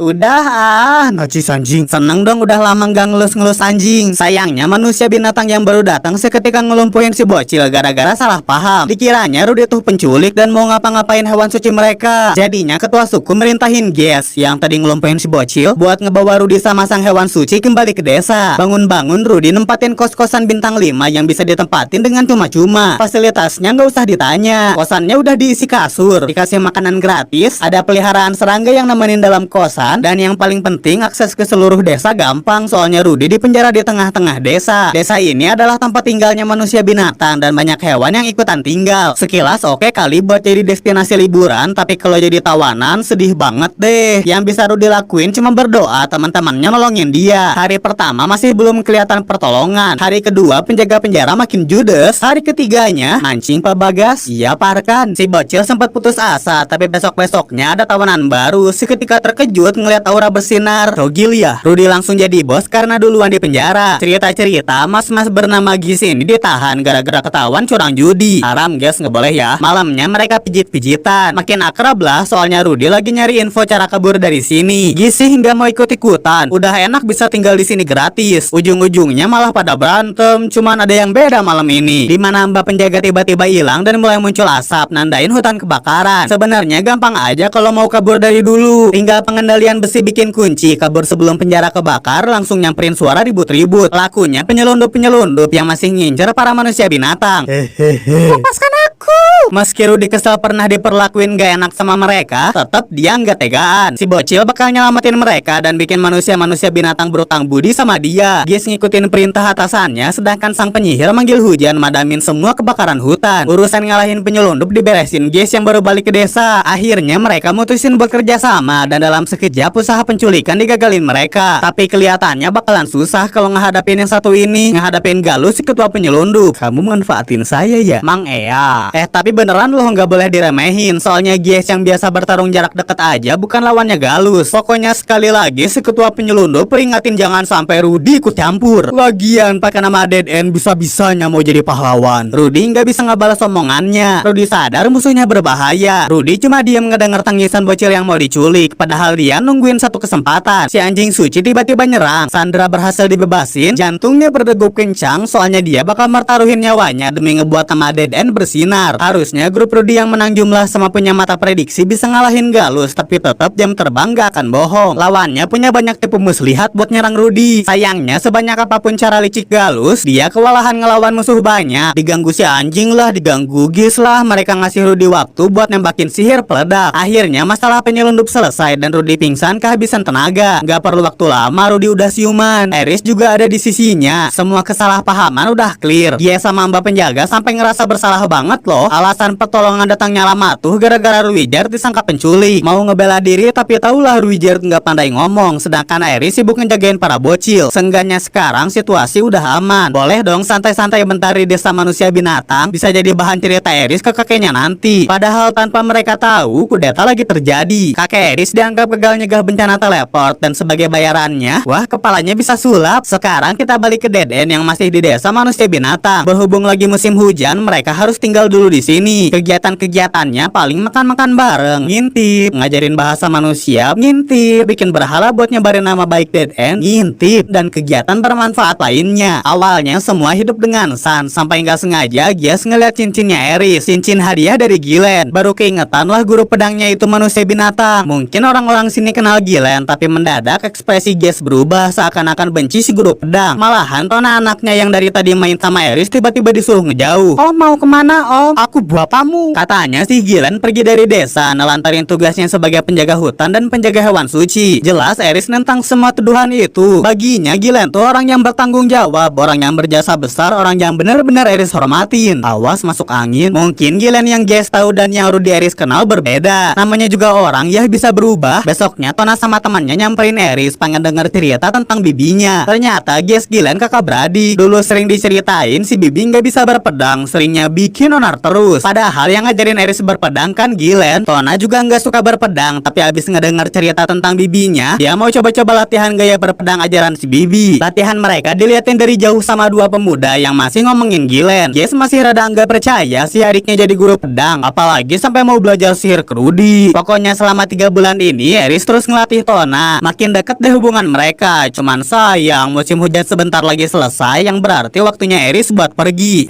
Tiba-tiba bak bak mukulnya gantian cok. Pada berantem gara-gara Tona pengen temannya selamanya tinggal di sini. Lah ngatur. Anaknya Gies beneran terpukul sih gara-gara bakal ditinggalin orang yang ngertiin dia. Gak mau nganterin kepergian Eris besok. Baru ayahnya cerita penyesalan dirinya. Dimana waktu Gillen masih susah diatur, dia malah ngebiarin adiknya pergi bareng seorang pengembara tanpa ngucapin kata perpisahan. Karena itulah selagi masih bisa ketemuan, mending Tona minta maaf ke Eris. Malamnya dilakuin kok, soalnya pas Rudy lagi beres-beres, dia ngedengar suara orang ngedeket.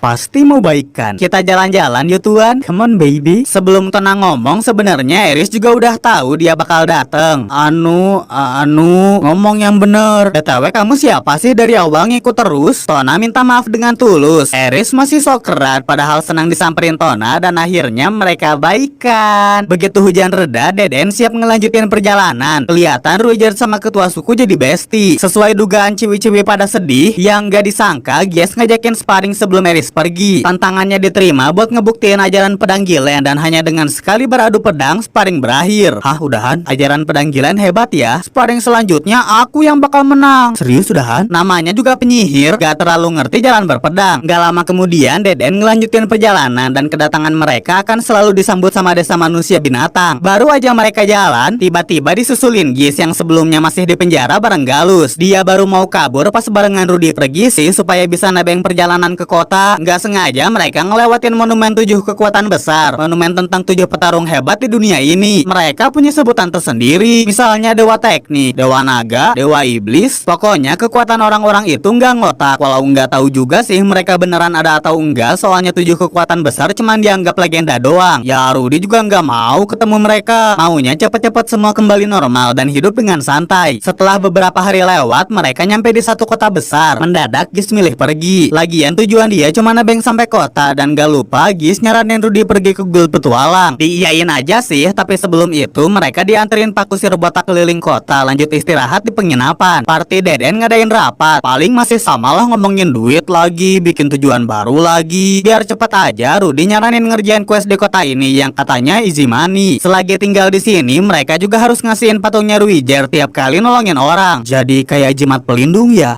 Tumben pinter. Khusus buat besok si bocil minta ditinggalin sendiri. Mau nulis surat buat keluarga, soalnya selama ini ayah ibu terlupakan. Well, oke deh kalau maunya gitu. Sedangkan Eris mau ngisi hari dengan jadi Goblin Slayer. Langsung mikir aneh-aneh. Langsung ngodein Ruijer buat tigain dia. Ih geli. Besok harinya cuaca cerah, waktunya nulis surat. Padahal baru nulis nggak sengaja ngeliat seseorang diculik. Dan ini waktunya ngebabul lagi. Akan kusebarkan agama super. Para penculik diikutin dengan diam-diam ke tempat mencurigakan. Nyusup-menyusup hal kecil lah buat Rudy, tapi dia nggak mau wajahnya ketahuan. Nyari barang dalam kantong ajaib di sekitar situ, nemunya cuman ini. Kolor. Dengan kostum yang nambahin kemampuan menyelinapnya, Rudy ngalahin para penculik dan nyelamatin seorang bocil. Cuman bentar-bentar kok mirip seseorang. Sayangnya sebelum Rudy ngenalin bocil tadi, keburu datang pabrik susu yang tetap ya bukan lawan si penyihir bocil. Sesaat kemudian datang pemimpin mereka, datang dengan sempoyongan, tapi sekalinya pasang kuda-kuda, si pemimpin penculik langsung melesat. Gerakannya ditahan kayak waktu Rudy ngelawan ayahnya. Masih belum cukup sih buat nahan sepenuhnya. Malahan Rudy aja hampir kena tebas. Topeng saktinya kebelah, tapi aneh si pemimpin penculik justru jatuhin pedangnya karena nggak nyangka ketemu anaknya di sini. Ternyata itu tuh ayahnya Rudy. Dia bukan penculik, malahan aslinya nyelamatin bocil tadi dari tukang budak. Belum cerita banyak sih, soalnya suasana sekitar tegang banget. Biar nggak kaku-kaku amat, mulailah Rudy cerita tentang perjalanan dia. Mulai dari kena teleport bareng Eris, ketemu seorang super, ngekos di tengah hutan. Hampir semuanya diceritain, kecuali tentang dewa manusia ya. Mendadak si ayah kesel. Kok kayak senang-senang sih Rudy? Berduaan bareng cewek cantik, ditemenin bodyguard kuat. Tapi kenapa dia nggak pernah ngasih kabar? Keluarga terlupakan. Well, apa coba? Si ayah nggak habis pikir. Nggak pernah gitu Rudy mikirin orang lain yang kena bencana teleport, padahal dia udah nyebarin pesan ke seluruh guild petualang. Roxy aja dapat pesannya kok. Jelas nggak terima Rudy dituduh aneh-aneh. Dia juga hidup susah loh. Bisa-bisanya ayahnya nggak senang anak pertamanya pulang, mereka terus adu mulut. Belum puas, ya lanjut adu jotos sampai akhirnya Rudy diberhentiin Norn adiknya. Semua orang anggap Rudy orang jahat, mukul-mukulin ayahnya secara sepihak. Apalagi pandangan si ayah kelihatan banget putus asanya. Jadinya si bocil milih pergi. Pengen cepet ngejakin Deden buat keluar dari kota ini. Cuman keinginan itu sirna begitu ayahnya cerita semua orang di tempat tinggal mereka udah hilang. Silpi juga hilang. Tanya ibu lo dulu lah anak setan. Bapaknya setan dong. Pokoknya nggak bakal ada yang nungguin dia di sana. Sebenarnya sejak bencana teleport terjadi, sejak si ayah kepisah bareng sama Norn, ayahnya Rudy terus berusaha. Prioritas utamanya ngejagain Norn kapanpun, entah itu waktu hujan atau ngelewatin jalan bebatuan. Semuanya semuanya dia lakuin asalkan anak keduanya ngerasa tenang. Sayangnya ketenangan si ayah perlahan goyah pas tahu desa tempat tinggalnya udah hilang. Nyoba nyari keberadaan Rudy, cuma bisa ketemu sama pelayan keluarga Eris. Seenggaknya dengan bantuan pelayan tadi, si ayah bisa ngebentuk tim search and rescue and potential buat nolongin korban bencana teleport. Alhasil dia terus kerja tanpa kenal lelah. Norn bangga sama ayahnya dan sesekali nyoba ngehibur, walau semakin kesini si ayah makin kehilangan dirinya. Seakan-akan semua perbuatan dia sia-sia. Abis ngedenger cerita itu, perlahan trauma lamanya Rudy kembali. Ngerasa dianggap sampah sama orang-orang. Terus kepikiran tuh dia sampai sore nyoba nyusun kata buat baikan sama ayahnya, meski ujung-ujungnya muntah karena ngerasa tertekan. Eris yang baru balik aja sampai khawatir ngeliat keadaan sepupunya. Tumben-tumbenan ngeliat Rudy terpukul gitu, dan yang bisa dia lakuin cuman berada di sisinya Rudy. Besoknya si ayah masih kelihatan murung sambil minum-minum di bar. Gak disangka dia didatengin Gis. Emang kenalan lama mereka berdua, dan sebelum ngobrol, Mbak pesen satu. Pesan apa, Mas? Jangan lupa ibadah. Tujuan kedatangan Gis kesini pengen nyemangatin temennya. Lagian penampilan ayah Rudy sekarang bener deh menyedihkan. Si ayah masih nganggep anaknya kurang ajar, bukannya ngebantuin orang yang kena bencana, malah hahaha barang putri wali kota. Piknik ngelilingin benua iblis pula. Agak tersinggung dong Gis. Kesannya ayahnya Rudy kayak ngeremehin ganasnya benua itu. Benua iblis tuh penuh sama dataran tandus. Siangnya kepanasan, malamnya kipinisin. Harus berburu monster kalau mau dapat makanan. Kehidupannya jauh banget kalau dibanding sama kehidupan di benua manusia, dan semua kesulitan itu dihadapin Rudy yang baru buluan. Apalagi dia berani loh bertualang bareng suku super yang ditakutin banyak orang. Gis tahu susahnya kehidupan iblis karena aslinya dia iblis sih. Intinya dia nyaranin ayah anak itu baikan. Coba pikirin perasaannya Rudy. Seharusnya si ayah bersyukur masih bisa ketemu anaknya dalam keadaan sehat, bukannya malah maki-maki Rudy. Itu doang yang mau dia sampein, karena Gis sendiri ngerasa utang budi ke si penyihir bocil. Di dalam hati kecilnya si ayah ngerti apa yang temannya omongin. Dia juga pengen keluarganya lengkap, pengen Norn bisa bareng kakaknya, dan si ayah baru sadar bisa aja Rudy kenapa-kenapa sewaktu mereka terpisah. Akhirnya dia ngejernihin pikirannya, mutusin nyamperin Deden yang lagi sarapan walau harus dibentak-bentak Eris. Ini si cerewet dipisahin dulu ayolah sama Ruijer. Lepasin botak. Mau botak. Sisa Rudy sama ayahnya di sana. Ngitip lagi-lagi suasananya canggung. Kali ini obrolannya yang ringan-ringan aja, soalnya ayah Rudy mau halal lebih halal. Nggak seharusnya si ayah nganggep Rudy senang-senang, meski Rudy ngeyain kok dia hidup santai. Iya kok hidupnya cuman haha hihi Sekali lagi Rudy tegesin dia mau nganterin Eris pulang, baru ngebantuin si ayah nyariin keluarga. Percakapan dingin tadi selesai sampai di situ. Kalau nggak di stop Heihachi nyuruh Rudy ngeliat raut wajah ayahnya yang beneran ngerasa bersalah. Wajah yang dibuat dirinya dulu sewaktu masih hikikomori. Dulu temannya pernah nyemangatin biar Rudy mau keluar rumah, tapi dia malah tersinggung sampai akhirnya teman itu nggak pernah main lagi ke rumah, dan Rudy nggak sempat minta maaf. Perasaan bersalah itulah yang sekarang diliatin ayahnya Rudy. Makanya biar semuanya ngerasa enak, Rudy punya saran lupain kejadian kemarin-kemarin. Selain itu dia minta ayahnya berlutut sambil ngerentangin tangan supaya bisa titanik-titanikan. Sang anak meluk ayahnya setelah berpisah lama. Seketika muka si ayah kebanjiran. Bersyukur Rudy masih hidup sambil meluk anaknya erat-erat. Ngobrol-ngobrolnya dilanjut di penginapan aja. Kebetulan Eris Ruijard balik. Ini Eris bonyok dikit gara-gara nggak mau diem. Rudy jelasin ke semua dia sama ayahnya udah baikan. Perjalanan Deden juga bisa dilanjutin karena dapat uang plus surat orang dalam alias referral dari si ayah. Paling Rudy minta Eris nyiapin hatinya karena rumah dia kena bencana teleportasi. Nggak bisa ketemu orang tuanya. Sebenarnya dia udah siap kok dari jauh-jauh hari, udah nyiapin segala kemungkinan terburuk, dan daripada nunggu-nunggu lagi, Deden mulai perjalanan besok siang. Norn masih kesel sih sama kakaknya, tapi dia agak jinak begitu ditenangin Ruijer. Nggak mungkin ada romance kan mereka, iya kan? Pokoknya Rudy minta ayahnya nggak usah khawatir lagi dan percaya kemampuan anaknya. Nggak lupa patung Ruijer dikasih sebagai kenang-kenangan, sebagai penyemangat ayahnya buat nolongin orang-orang yang kena bencana teleportasi. Selama perjalanan balik banyak banget yang nantangin Ruijer yang dianggap kuat, meski dalam sekejap dikalahin. Baru jalan sedikit lagi, dan gak lupa patungnya Ruijer tetap disebarin. Beberapa hari lewat udah bisa naik kapal, tapi seperti biasa ya Eris mual-mual dan sekarang nular ke Rudy. Dasar bocil-bocil. Ganasnya badai laut bikin dia pingsan, terus didatengin. Ayang kemana aja? Kayaknya udah sekitar 1 tahunan dewa manusia nggak manggil ke alam bawah sadar. Meskipun kesal gara-gara kelusarannya nggak jelas, nggak bisa dipungkirin saran serang sang dewa berguna buat dia. Perlahan Rudy mulai tunduk ke dewa manusia, soalnya pengen cari info tentang keluarganya. Kasih tahu nggak niat. Aku gigit nih. Ih, takut. Ujung-ujungnya dikasih penglihatan pergi ke kerajaan tempat Roxy ngajar. Nanti Rudy bakal ketemu Aisyah adiknya. Tapi jangan sampai ngungkap identitasnya sebagai kakak. Segitu doang yang diliatin sang dewa. Nggak ada pilihan, Rudy harus ngelanjutin perjalanan. Kalau lapar ngisi perut makan onigiri panjang, ngelewatin sawah-sawahan. Apakah ada Indonesia cuy? Dan barulah dia nyampe di kerajaan tempat Roxy pernah ngajarin sihir ke seorang pangeran. Dia sih belum tahu gurunya udah pergi. Sekarang lagi ada di benua iblis ketemu teman lamanya, yaitu si kuda setan. Nggak nyangka loh Roxy yang baik hati pernah satu party sama dia. Kamu nggak banyak berubah ya? Alah, ngomong apa sih? Sebenarnya dari dulu si kuda sering gangguin para pemula, tapi sejak ketemu Deden, akhirnya dia tobat. Apalagi inget punya keluarga yang harus dijaga. Masa kamu sold out? Gua gebuk pakai sirloin grade A nih. Lagi-lagi kita menganut prinsip semua orang bisa berubah, bisa berdamai sama masa lalu. Makanya Roxy nyoba pulang kampung. Barangkali lupa nih, sukunya Roxy ngobrol lewat telepati, tapi sedihnya dia doang yang gak punya kemampuan itu. Bagi si penyihir bogel, tempat ini cuma desa yang sepi. Dia cuma diliatin orang-orang, dan itu berlangsung sejak Roxy masih bogel kuadrat. Tiba-tiba ada bocil yang luka. Disembuhin dong sebagai penyihir baik, tapi dia diliatin aja. Bikin dirinya gak nyaman, buru-buru balik ke rumah orang tuanya.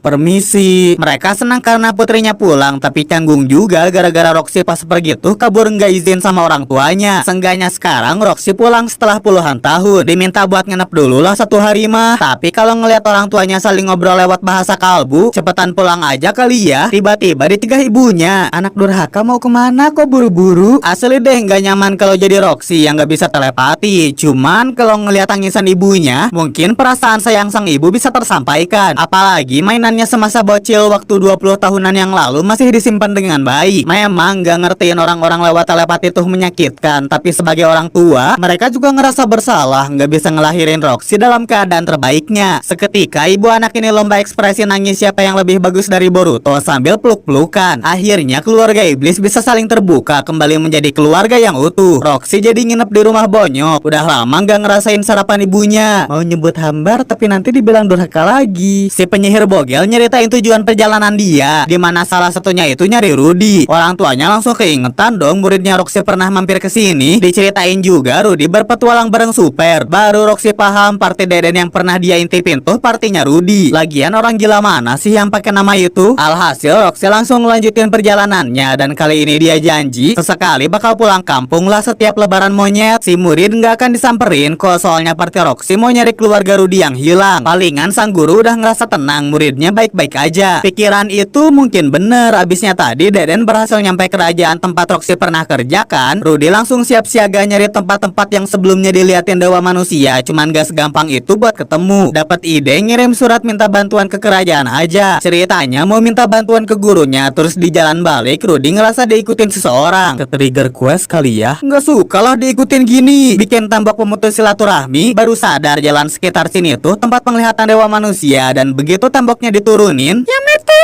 Ternyata Aisyah ada di hadapannya, dan nggak tahu kenapa digangguin penjaga kerajaan. Suratnya Aisyah diembat paksa. Adiknya Rudy minta tolong, jelas dibantuin dengan sihir tanpa rapal mantra. Sayang gara-gara ngelawan, keamanan naik ke bintang 5, dan sebelum datang helikopter polisi, para bocil meluncur jauh. Mau sembunyi di penginapan. Kayaknya si bocil pelayan dikasih didikan yang baik, soalnya Aisyah ngendalin diri dengan sopan. Sedangkan kakaknya, akulah super elite agent John Smith. Wah, Fadil bayangan, malu bejir. Ya gimana, sarannya nggak boleh ngungkapin identitas asli. Aisyah minta tolong lagi nih supaya surat yang dia tulis bisa nyampe ke ayahnya. Katanya pihak kerajaan jahat-jahat. Bagi si bocil pelayan, ayahnya doang sih yang bisa diandelin. Abisnya dia tahu rahasia jelek kakaknya. Dulu ibunya dia, Lilia BTW siapa tahu pada lupa, pernah nyimpan barang berharga kakak dia dan disimpan di dalam kotak. Lilia bilang Aisyah nggak boleh ngintip kotak itu, tapi si bocil pelayan udah tahu. Isinya tuh The Golden Triangle punya Roxy. Alhasil Aisyah punya kesimpulan kakaknya itu seorang sampah.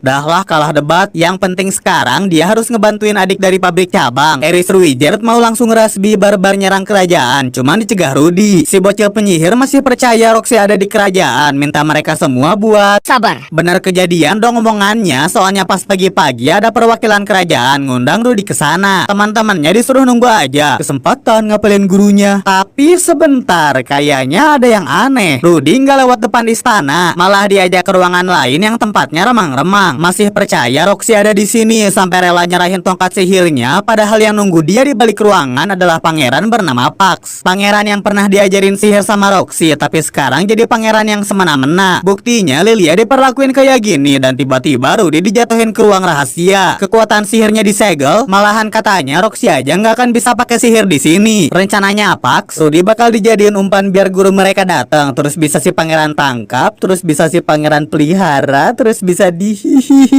dadah, aku mau ngehalu lagi. BTW kalau ngomongin keadaan Lilia tadi, kita harus tahu keadaan si pelayan waktu kena bencana teleport bareng sama Aisyah. Mereka ke teleport ke tengah danau, nggak tahu di daerah mana. Setelah berjalan 5 juta kilometer, meledak tuh betis. Nyampelah Lilia di kerajaan ini. Kasusnya sama kayak Rudi waktu mau minta bantuan Roxy atau pihak kerajaan, tapi ketemunya justru bangsatuan ini. Tiba-tiba ngejeblosin mereka ke penjara. Mirip lah kayak keadaan Rudi sekarang yang nempatin kosan baru di ruang bawah tanah kerajaan. Fasilitas yang ditawarin lebih bagus dari kosan di desa binatang. Minimal lebih bersih, tapi boring gila, nggak bisa ngapa-ngapain. Bisanya cuma berdoa lagi semoga Eris Ruijer cepat nolongin dia. Kayaknya sekarang pertolongan bakal cepet nyampe, soalnya ada gerakan rahasia antara Eris Ruijer sama prajurit-prajurit kerajaan. Selama ini mereka dipaksa tunduk melayanin Pax gara-gara keluarganya dijadiin sandra. Begitu tahu ada penyihir tanpa ngerapal mantra, yang mana itu tuh muridnya Roxy, prajurit kerajaan langsung mau minta bantuan si penyihir. Waktu berantem-berantem sama Aisyah juga salah paham doang kok. Abis ngedenger cerita itu, Eris diminta jagain Aisyah, sedangkan Ruijer bakal ngebantuin ngebebasin para sandra ngegunain ini ikat kepala ninja mata ketiga bodoh. Jadi nggak ada yang bantuin Rudi nih. Nggak perlulah, soalnya yang nyamperin si penyihir malah kakaknya Pax yang namanya Zanoba. Malam yang mulia mendadak interogasi tentang patung Ruijer. Asalnya nggak mau ngaku, takut dianggap penjahat, padahal Senobita cuma mau nemuin siapa pembuat mahakarya itu, soalnya dia punya patung Roxy. Nggak tahu siapa yang ngebuatnya. Tuh bang, yang itu tuh. Ceritanya Zanoba langsung jatuh hati ngeliat keindahan berhala yang satu ini. Bisa gitu bikinnya keren, mirip banget sama sang penyihir kerajaan. Hehehe, hampir kelihatan. Apalagi patungnya punya fitur bongkar pasang. Sebagai pembuat patung, kelihatan jelas muka senangnya Rudi karena dipuji-puji. Tapi begitu sadar patungnya dimodif, seketika dia marah. Langsung ngasih tahu patung ini perfect apa adanya, nggak perlu ada yang diubah-ubah. Dan Zanoba yang baru sadar seketika ketahuanlah Rudi tuh yang bikin patungnya. Bikin Zanoba muji-muji dia, tapi sayangnya jedug.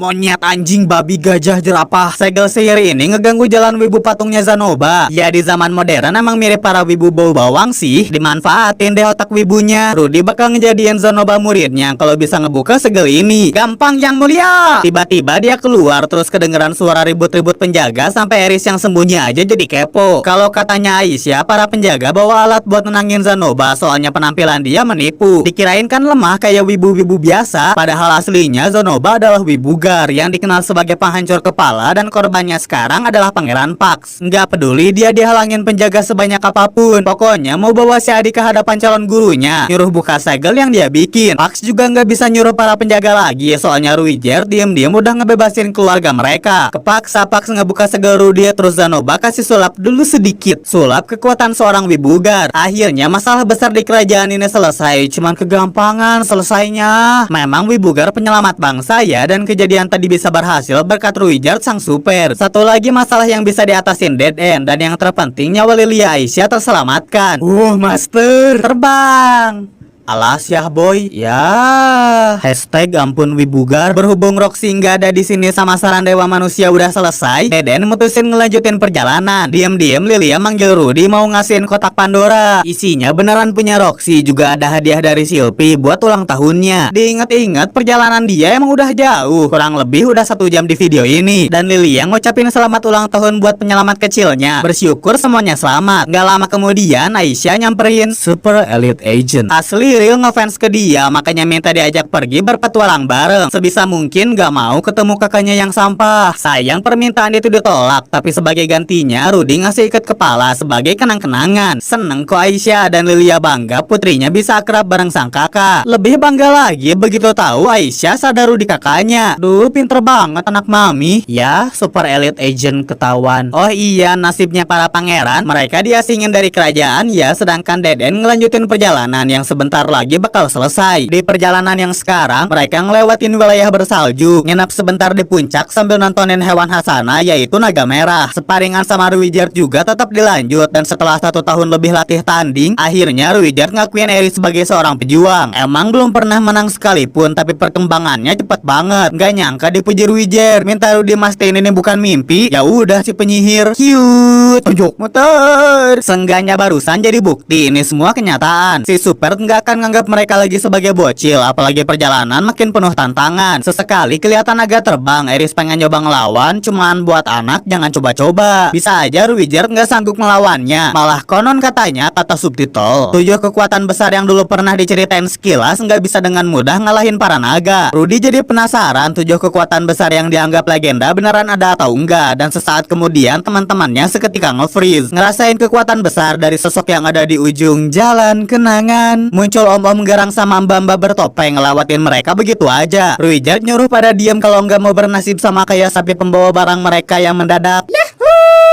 Penyebabnya dari om garang tadi yang bernama Orsted. Di pandangan Rudy, dia tuh sosok misterius. Apalagi bisa tahu identitas Ruijert sebagai Super dan Eri sebagai bangsawan. Kata Orsted, harusnya dia belum ketemu mereka sekarang. Udah mau pergi si om misterius. Ruijert masih ngasih peringatan ke para bocil. Harusnya nurut lah kalau udah dibilangin. Please jangan pada gerak.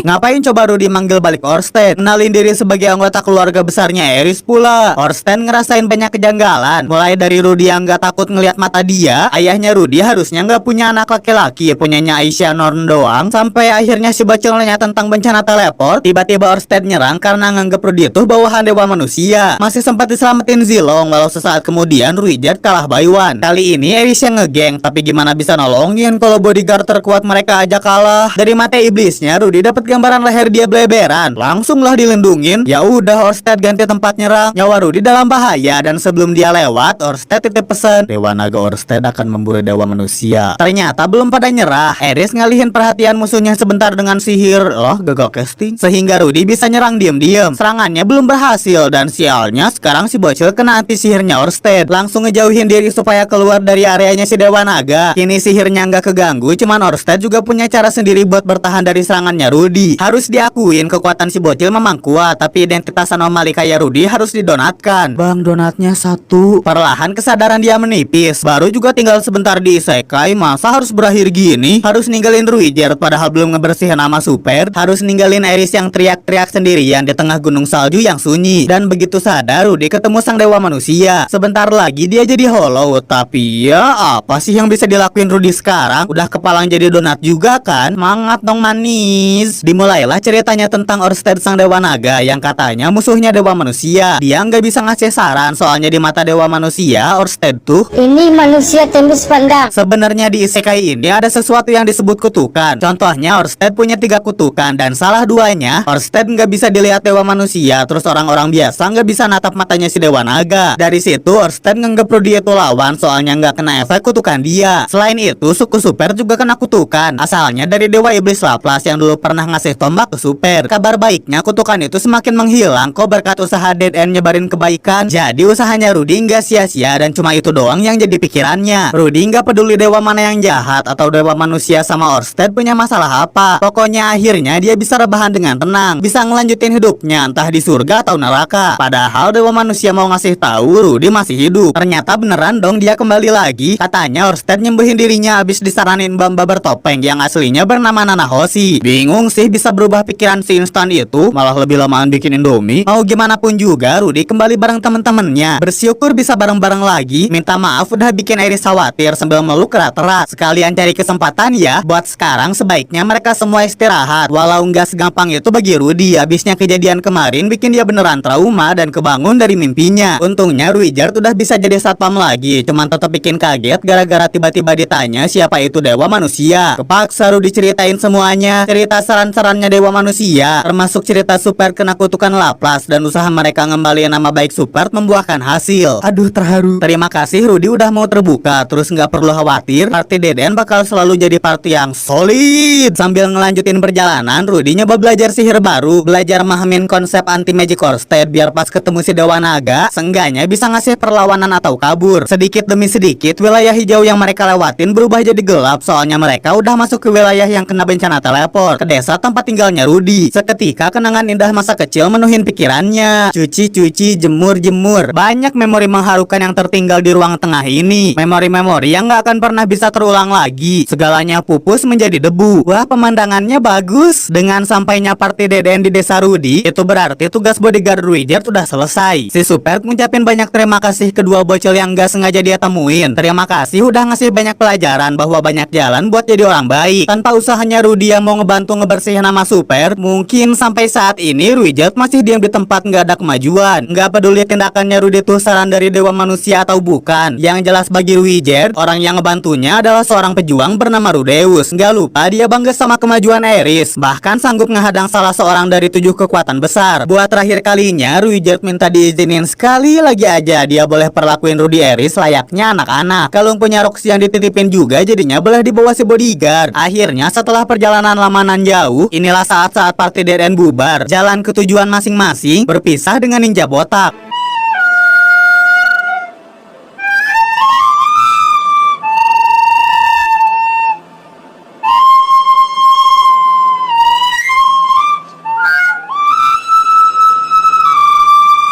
Ngedengar lagu mengharukannya beres, Rudy Aeris lanjut pergi ke kota yang berubah jadi kamp pengungsian. Ternyata kondisinya Gillen baik-baik aja dan gak pakai lama, mereka langsung ngomongin yang berat-berat. Sandwich Generation misalnya. Langsung dikasih tahu ibu ayah kakeknya Aeris sudah meninggal. Ibu ayah keteleport ke daerah peperangan dan kematiannya dikonfirmasi Gillen. Sedangkan kakeknya Aeris dikudeta. Supaya nggak terjadi chaos di masyarakat, pihak kerajaan harus buru-buru ngambil tindakan dengan ngawinin Aeris sama bangsawan lain. Hampir semua yang ada di ruangan itu nggak setuju. Tapi segala keputusan ada di tangan Aeris yang minta ditinggalin dulu sendirian. Daripada gabut, mending Rudy lihat apa nama orang-orang yang udah meninggal. Dicari-cari, kayaknya ibunya sama Sylvie nggak ada. Masih ada kemungkinan mereka berdua masih hidup. Itulah titik cahaya di tengah-tengah kegelapan bencana. Dan ada cahaya lagi nih, soalnya tiba-tiba Aeris masuk ke tendanya Rudy. Sedih kan, baru juga pulang kampung langsung diceritain keluarganya udah nggak ada. Maka dari itu, supaya Aeris berkeluarga lagi, Aeris ngajakin Rudy keluarga-keluargaan meski di papap awu, Aeris seketika ngambil alih, langsung aja mereka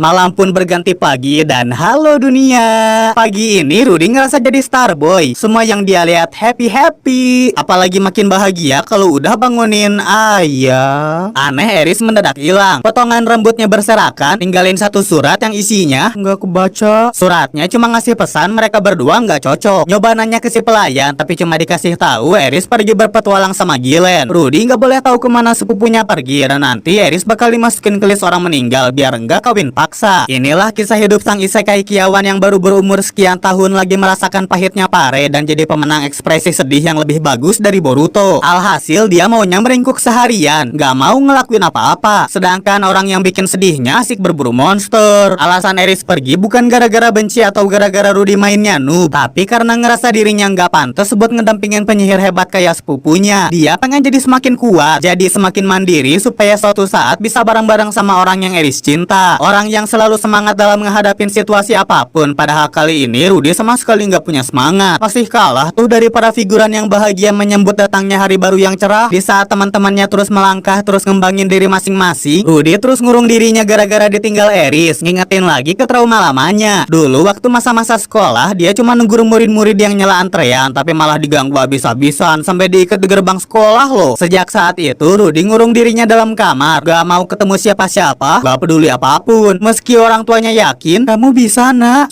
Bisa apaan dasar tua. Mama denger ya. Pokoknya keadaan Rudy sekarang mirip lah kayak trauma dulu-dulu. Nggak peduli sama dunia luar dan ada juga orang yang nyoba ngajakin dirinya buat bangkit. Secara halus bilang butuh bantuan tenaga atau persediaan makan menipis yang kalau dilihat maknanya, lo beban anjir.